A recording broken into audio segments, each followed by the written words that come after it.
పాత్రికేయ మిత్రులకు నమస్కారం. పసుపు బోర్డు సాధన ఉద్యమానికి 4 దశాబ్దాల కాలం. ఈ 4 దశాబ్దాల కాలంలో మనోహర్ రెడ్డి ఉద్యమకారుడు చెప్పులు లేకుండా తిరుపతి వరకు పాదయాత్ర, అంతేకాకుండా దీన్ని 4 దశాబ్దాల కిందనే అంసాపూరు డాక్టర్ గంగారాం, అట్లాగే కర్ణాటి యాదగిరి, అట్లాగే సుంకెట్ రాజన్న ఇలాంటి వారు ప్రయత్నం చేశారు. చివరికి మనోహర్ రెడ్డి గారు చెప్పులు లేకుండా చనిపోయాడు, గంగారాం గారు చనిపోయారు. అయినప్పటికీ ఇవాళ పసుపు సాధించడం జరిగిందో, ప్రకటన జరిగిందో, ఇది రైతుల పోరాటం, రైతుల విజయం. అట్లాగే కేంద్ర ప్రభుత్వానికి కూడా మేము అభినందనలు తెలియజేస్తా ఉన్నాం.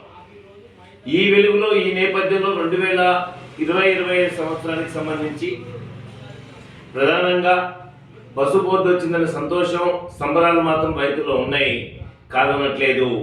కానీ 2025 సంవత్సరానికి గాను పసుపుకు క్వింటాల్కు 15,000 రూపాయలు ధర నిర్ణయించాలని చెప్పేసి, ఆ ధర కన్నా తక్కువ తీసుకుంటే కఠినమైన చర్యలు తీసుకుంటామని చెప్పేసి కేంద్ర ప్రభుత్వం వైపు నుంచి డిమాండ్ చేస్తూ ఉన్నాం. హెచ్చరించాలని కేంద్ర ప్రభుత్వం మేము డిమాండ్ చేస్తూ ఉన్నాం. అదే కాకుండా ఏదైతే కాంగ్రెస్ పార్టీ ఎన్నికల్లో ఇచ్చిన వాగ్దానం మేరకు, ప్రకటించిన మేరకు అన్ని పంటలకు బోనస్ ఇస్తా అని చెప్పారు. అందులో పసుపు కూడా ఉంది. ఈ సంవత్సరం క్వింటాల్కు 1,000 రూపాయల బోనస్ పసుపుకి ఇవ్వాలని చెప్పేసి అఖిల భారత ఐక్య రైతు సంఘం AIQKS డిమాండ్ చేస్తుంది. ఈ వెలుగులోనే మేము ప్రధానంగా నిజామాబాద్ జిల్లా కేంద్రంలో గల వ్యవసాయ మార్కెట్లో 40 మందిలో 2-3 బడా వ్యాపారులు, పసుపు కొనుగోలుదారులు సిండికేట్కు నాయకత్వం వహిస్తూ తీర్మానాలు చేశారు.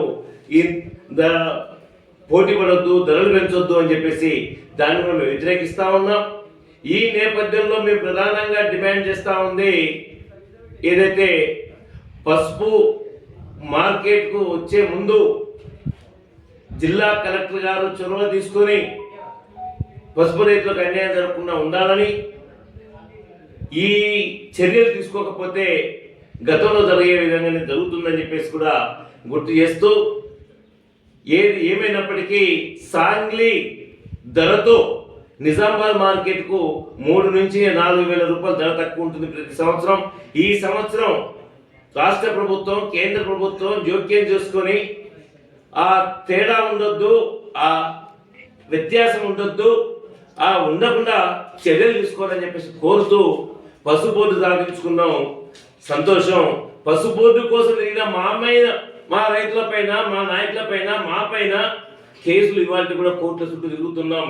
ఆ కేసులు రద్దు చేస్తారా చేయరా రాష్ట్ర ప్రభుత్వాన్ని మేము డిమాండ్ చేస్తూ ఉన్నాం, అడుగుతా ఉన్నాం, ప్రశ్నిస్తూ ఉన్నాం. కేసులు రద్దు చేయండి అని చెప్పేసి కోరుతూ, దాదాపుగా ఏదైతే ఇవాళ మేము కోరేది ప్రధానమైంది పసుపుకి క్వింటాల్కు 15,000 రూపాయల ధర నిర్ణయించాలి. అట్లాగే ఈ ప్రాంతం నుంచి, అంకాపూర్ నుంచి చైర్మన్గా పల్లె గంగారెడ్డి నియమించడం హర్షించదగ్గ విషయం. హర్షిస్తూ ఉన్నాం, అభినందిస్తూ ఉన్నాం. అయ్యా, మీరైనా కనీసం అందరినీ ఐక్యంగా, రైతు బిడ్డగా నువ్వు సౌమ్యుడిగా అందరినీ కలుపుకపోయే విధంగా, అందరినీ సలహాలు తీసుకునే విధంగా వివరించాలని చెప్పేసి, అప్పుడు మాత్రమే ఈ న్యాయం జరుగుతుందని చెప్పేసి మేము భావిస్తా ఉన్నాం.